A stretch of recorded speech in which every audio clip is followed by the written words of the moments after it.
हमाद हसन साहब, एक तरफ डोनाल्ड ट्रंप कहते हैं कि अमेरिका बस कुछ ही दिन में फ़तह का ऐलान करने वाला है, दूसरी तरफ कह रहे हैं कि अगर ईरान ने मुज़ाकरात में देर कर दी तो इन्हें इसकी भारी कीमत चुकानी होगी। आप इस सिचुएशन को क्या समझते हैं, जानते हैं, और डोनाल्ड ट्रंप की जो गुफ्तगू है कितना संजीदा लेते हैं आप उसे?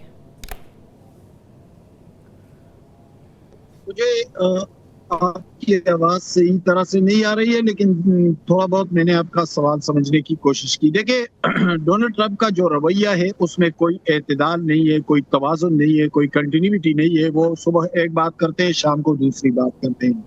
दूसरी बात ये कि वो जो यूनिटी हुआ करती थी रवायती तौर पर, वो भी दिखाई नहीं दे रही है। यानी अमेरिका और इसराइल के दरमियान एक डिस्टेंस नुमाया हो गया है।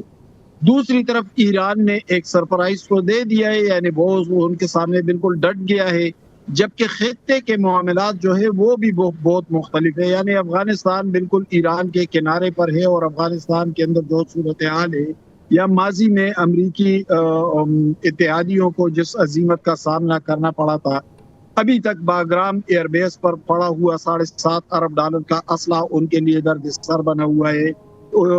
साथ चीन और रूस जैसे इन्फ्लुएंशियल ममालिक है, पाकिस्तान की अपनी अहमियत है।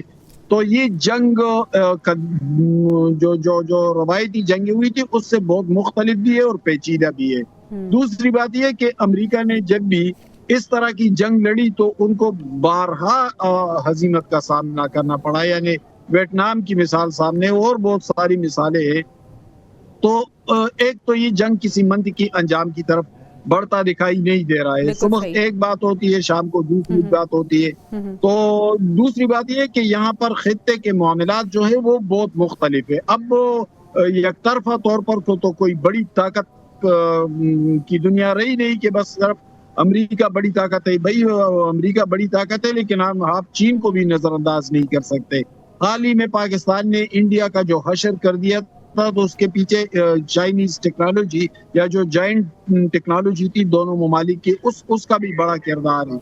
और इक्तिसादी हवाले से भी चीन सबकत ले जा रहा है। तो अब अमेरिका के लिए वो उसी तरह का गैर मुतवाजिन मंजरनामा नहीं है, बल्कि अब मंजरनामा बहुत हद तक मुतवाजिन हो गया है। बल्कि अगर हम बदल गया है, ये कहना यकीनन दुरुस्त होगा। हमाद साहब, आपका पॉइंट ऑफ व्यू लेना चाहूंगी ईरान की स्ट्रेटेजी के हवाले से। जिस तरह से जावेद साहब और ब्रिगेडियर साहब ने अपनी अपनी राय दी, आप क्या समझते हैं कि क्या जो मीडिएटर का रोल प्ले किया जा रहा है पाकिस्तान की तरफ से, और दीगर ममालिक भी इसमें शामिल हो गए हैं, वो अपनी भरपूर कोशिशें कर रहे हैं, लेकिन अमेरिका अगर संजीदगी नहीं दिखा रहा तो ईरान की तरफ से भी हमें ऐसा लग रहा है कि उतनी संजीदगी का मुजाहरा नहीं किया जा रहा, और अभी जो एक्शंस ईरान ले रहा है, आप समझते हैं कि वो जस्टिफाइड है?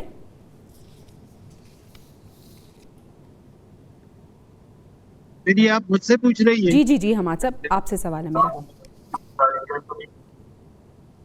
देखिए, ईरान के कुछ प्लस पॉइंट्स भी हैं और कुछ माइनस पॉइंट्स भी हैं। प्लस पॉइंट्स उसके ये है कि वो आसान भी नहीं है।